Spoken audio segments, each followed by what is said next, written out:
that right hand side, there is a little coffee hanging out. There's a couple of them. One a little bit like that. The other one's kind of hiding over by those red clay pit walls. The coffee might look like it would be related to a zebra because of those really cool striped legs they have. But their closest living relative is actually going to be the giraffe.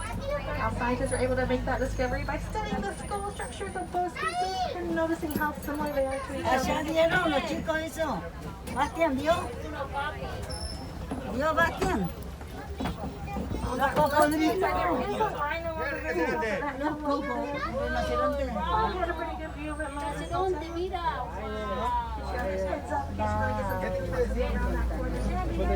On the opposite side of the road, on the right-hand side on the top of that hill, there is a large black and white bird kind of hiding in between those trees. A little bit tricky to see because he is laying down. That's the saddle-billed stork. They stand about 5 feet tall with a wingspan of about 9 feet. So that canopy over our heads that's keeping us nice and big. That's as big as that thing could be flying over. There's that black rhino. Looks like it's heading down that hill. Now, black rhinos, unfortunately, are an endangered species. There's less than 5,000 left in the wild, and that's because of poaching. They're being cooked for those horns on their head, which are made up of keratin, the same exact thing that's in our fingernails. Black rhinos, like the smaller than their white rhino cousins that live here in Africa, these guys generally reach about 3,000 pounds on average. Kind of hiding all along this way. Right on that left-hand side, they're going to be all along this wall over here. Those are going to be the bongos. Now, bongos are considered the ghost of the horn because they are so rarely ever seen. They have those really thick horns that point backwards, and for a really good reason. It helps them go through the underbrush of the forest without getting all tangled up. Now, if you keep looking on that left-hand side and look on the top of that hill over there, you're going to see the raider kudu, those larger antelopes towards that back area. Now, if you look at their heads, you're going to notice they don't have any horns. It's not because these are females. Only male raider kudus would have large spiral horns. We're going to make our way down to the Salty River. Rivers are a great gathering place for animals. Ones that live there year-round and even those that stop by during their migrations. Because it is a river, that doesn't mean we have to look above and below the surface of the water or any signs of life below. If you look on that right-hand side, there is a hippo actually out of the water having a snack. Hippos are herbivores, so that means they only like it. They have those large tusks that they do not use for eating. Those are simply used for defense. Hippos will come out and graze, and then they're going to go back in the water. They spend the majority of their day in that water. It helps protect their sensitive skin from the harsh sun. They only rest for about 8 minutes before they have to come up for another breath of air.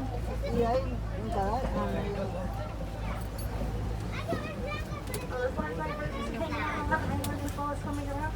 Those are going to be the pink-back pelicans. Pink-back pelicans are named because during mating season they will be pink pelicans. They have.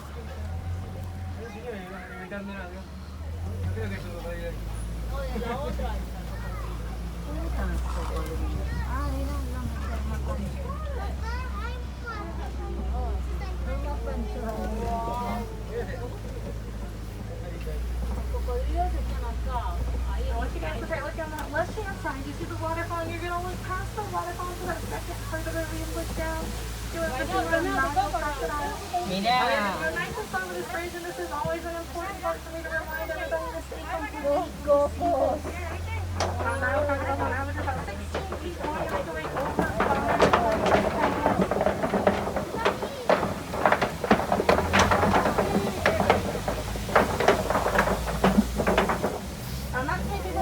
Pablo, justo de tu lado, Pablo.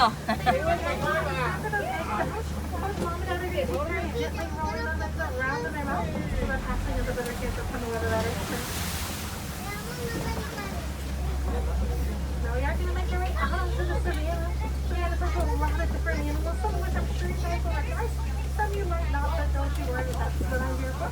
There's also this really cool plant life. One of my favorite trees in all of Africa is going to be this really big one on the right-hand side. You'll see it and you'll know which one I'm talking about.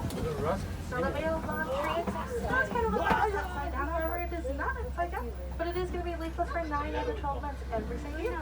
So it's given the nickname the tree of life because inside that large trunk, they do store an extraordinary amount of water.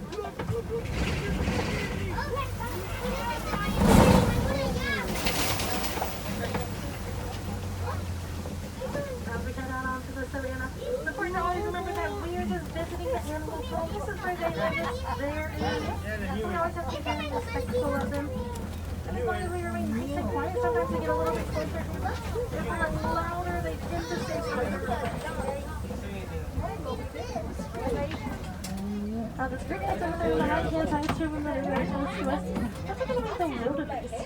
Wildebeest make one of the most impressive migrations of any animal species. With 1.5 million migrating roughly 1,000 miles across Africa each and every year.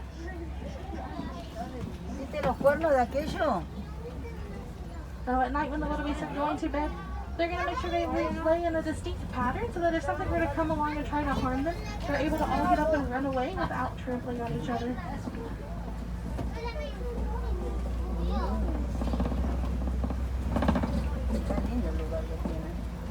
If you look on that left-hand side walking around over there, those are going to be the African wild dogs. They're also known as painted dogs because of their really unique coat pattern.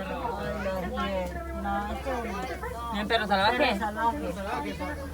Miles away just by looking into them. The most successful hunters here in Africa now. ¿No son los limbos eso de Australia? Chase down their prey until it basically just drops from exhaustion right in front of them.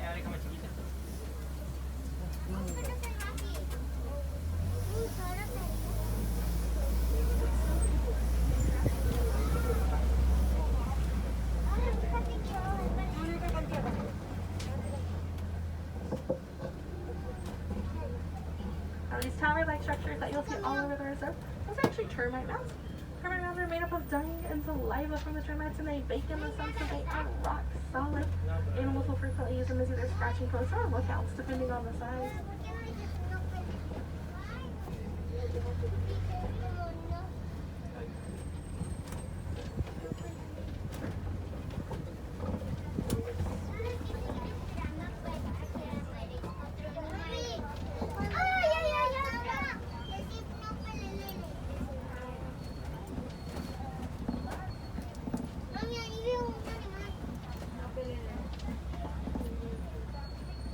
Well, the really unique thing about the ecosystem here on the savannah is that it looks extremely different on every part you go on, depending on which animals are currently residing in which section. Now, the animal that's currently coming down the hill on that left-hand side, that's going to be the Patterson's eland. There's two of them actually. The one that just came down the hill, it's a little bit bigger in that gray coloration. That's the male. The female's going to be that light tan one. Now, Patterson's elands are the largest species of antler, reaching 6 feet tall at the shoulder.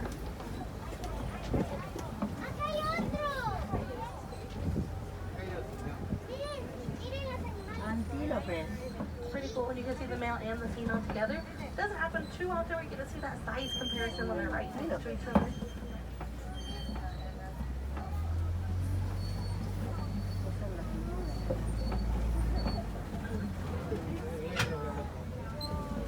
Over on the right hand side, you can see those cattle with those really impressive horns. ¿Qué es esto, güey? Que tienen los cuernos tan grandes, mira para acá. Twisty that first domesticated. Those horns they have to grow to be about 5 and 6 feet long. If you keep looking on that right hand side, look far towards that back area over there. And hiding in those trees over there, those are zebras. Now these aren't just any zebras, these are hard and exotic zebras. So the main difference is being in there is they are mountain zebras, so they're found in the mountain ranges as well. Because of that, they have a couple of different habitats to help them out. One being their hooves size. Their hooves are going to be a lot smaller than the other zebras, which allows them to be better at rock climbing. Now, a lot of people assume that a group of zebras would be called a herd like a lot of the other stuck animals. But in fact, a group of zebras is called a dazzle.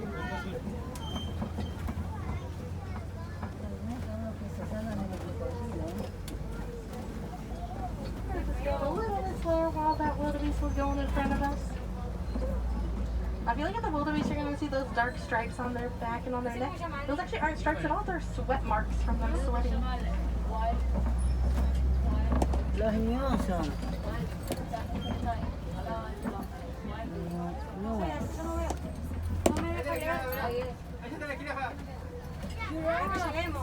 Jirafa, jirafa.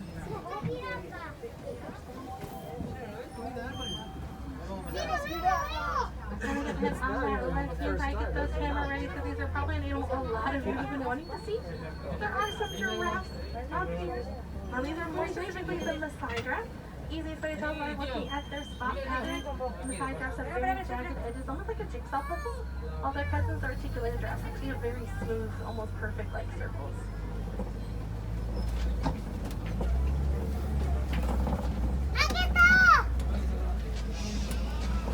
Now giraffes on average are about 18 to 20 feet tall. As you give birth to our babies, the largest giraffe into the world.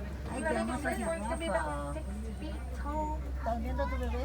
Mari. It's a little easier to see on the graph. You can actually see those ossicles, those tiny little horn-like structures. ¿Estás viendo? Así mira, There's that far very back right up against that where it's kind of curving. You can see one of the baby giraffes hanging out back there by its tail.